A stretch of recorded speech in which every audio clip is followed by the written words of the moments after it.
Olá! Nesta aula vamos tratar da função financeira na empresa. Teremos como objetivos entender o que são finanças, conhecer o papel da área de administração financeira para as organizações e também conhecer as decisões que são tomadas pela área financeira. Vamos lá! Finanças é definido por Gitman como a arte e a ciência da gestão do dinheiro. Finanças é, portanto, a área que estuda os processos, as instituições, os mercados e os instrumentos associados à transferência de dinheiro entre pessoas, empresas e órgãos governamentais. Na figura, temos uma representação esquemática dessa descrição dos objetivos da área de finanças. Bom, escutamos muito que o objetivo de uma empresa é ter lucro. E muito se diz também de que o objetivo da área financeira é que a empresa tenha lucro. Mas será que é isso mesmo? Conforme os pesquisadores da área de finanças, o objetivo da área financeira é maximizar o valor de mercado do capital dos sócios, dos proprietários. É uma definição de Ross. Horn traz que o objetivo de uma companhia deve ser a criação de valor para os seus acionistas. A ideia, então, não é só aumentar esse conceito de lucro contábil, mas de fato gerar valor econômico agregado. É isso mesmo. O objetivo não é aumentar o lucro, mas por que não é aumentar o lucro? O lucro contábil é uma relação entre as receitas e as despesas. Embora ela seja uma equação lógica, tem um problema conceitual em a gente buscar maximizar o lucro. O fato de a gente obter o lucro num determinado período não quer dizer que o futuro da empresa seja beneficiado com isso.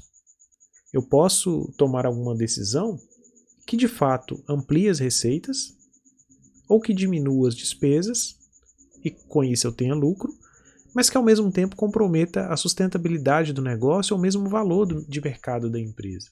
Então, o objetivo que a gente precisa ter é maior, ele precisa ser de maximizar a riqueza. E maximizar a riqueza significa criar valor.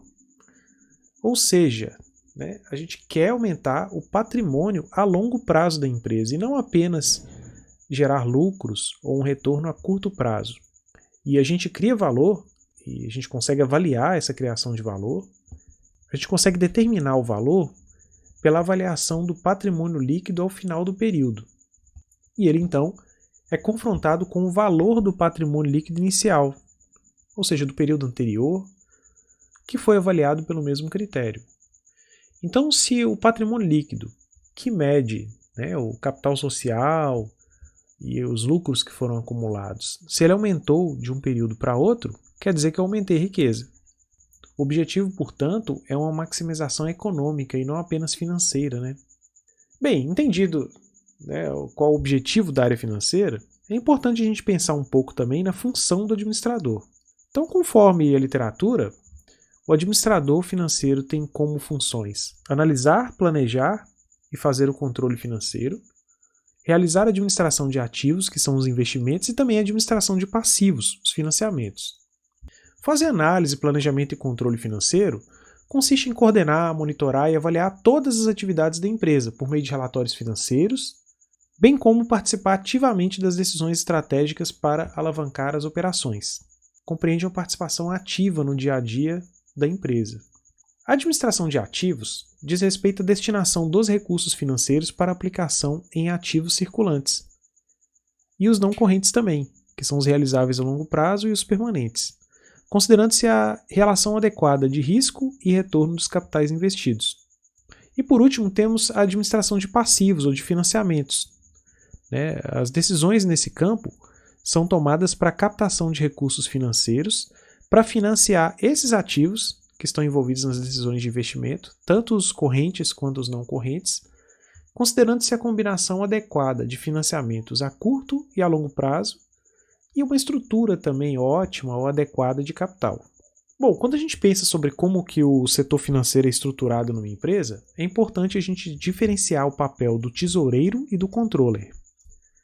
O tesoureiro é responsável por atividades relacionadas a capital, como planejamento financeiro, a captação de fundos, a tomada de decisões em investimento de capital, a gestão de caixa, a gestão de atividades de crédito, a gestão de fundos de pensão, a gestão de câmbio, entre outras atividades.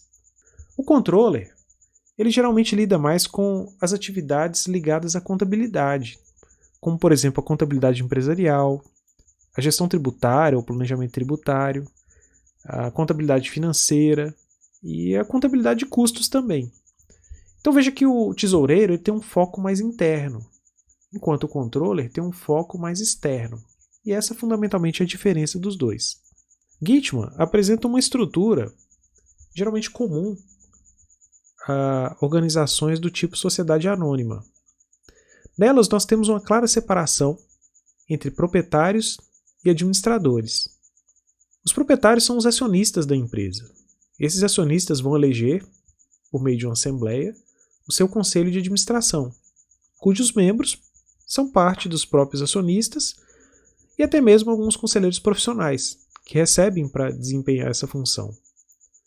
Esse conselho tem como papel contratar e também cobrar um desempenho do presidente da empresa, que vai ser o primeiro contratado que vai assumir as diversas responsabilidades de gestão e execução do negócio, que é o CEO, o Chief Executive Officer, ou o presidente executivo. O presidente vai ter o papel de contratar todos os outros vice-presidentes para cada uma das áreas. Nessa empresa hipotética aqui, a gente tem um vice-presidente de recursos humanos, um de operações industriais, um de finanças, um de marketing e um de tecnologia da informação. Como nos interessa o vice-presidente de finanças, ou Chief Financial Officer, então nós vemos o desdobramento aí dos cargos relacionados a essa área. Temos o tesoureiro e o controller, e as demais divisões em cada um deles. O tesoureiro ele tem subordinado a ele um gerente de planejamento e captação de recursos, um gerente de investimento de capital, o gerente de caixa, o de crédito, o de câmbio e o de fundo de pensão. Reflete bem também um contexto americano. Do lado do controller, a gente tem o gerente de contabilidade geral, o de contabilidade financeira, o de assuntos fiscais e o de contabilidade e custos. Bom, entendida a estrutura da área financeira da empresa, é interessante a gente refletir um pouco sobre as áreas de atuação do profissional em finanças. O profissional em finanças pode atuar em finanças corporativas, que é exatamente a discussão que estamos fazendo aqui, que são aquelas finanças destinadas à gestão de empresas de grande porte ou até mesmo empresas de pequeno porte ou microempresas. A área de investimentos, que é relacionada com a corretagem, com a compra e venda de ações. A propósito, a área que melhor remunera. Outra área muito interessante é das instituições financeiras. O administrador financeiro pode trabalhar em bancos, atuando em diversas funções. E por último temos a área de finanças internacionais, que tem se tornado cada vez mais importante, dada a relevância cada vez maior das importações e exportações, e a natureza cada vez mais internacionalizada das empresas.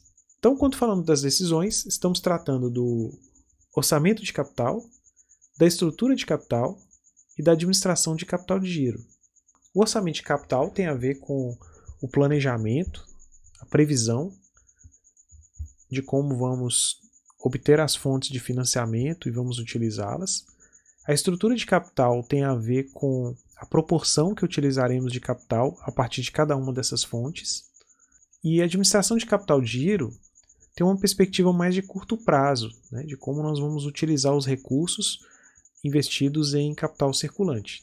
Daí é que a SAF Neto apresenta as decisões em dois grupos, as decisões de investimento e as de financiamento.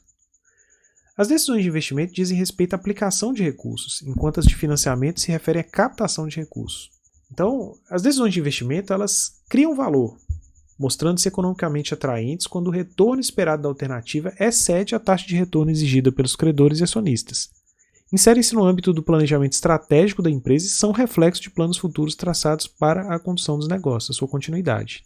Já as decisões de financiamento se referem à captação de recursos, ou seja, elas se preocupam com a escolha das melhores ofertas de recursos e a melhor proporção entre capital de terceiros e próprio. O objetivo é determinar a melhor estrutura de financiamento da empresa, de maneira a preservar sua capacidade de pagamento e dispor fundos com custos reduzidos em relação ao retorno das aplicações.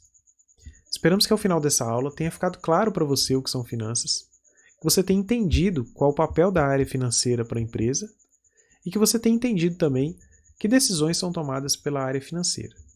Caso tenha dúvidas, entre em contato. Bons estudos e até o próximo vídeo.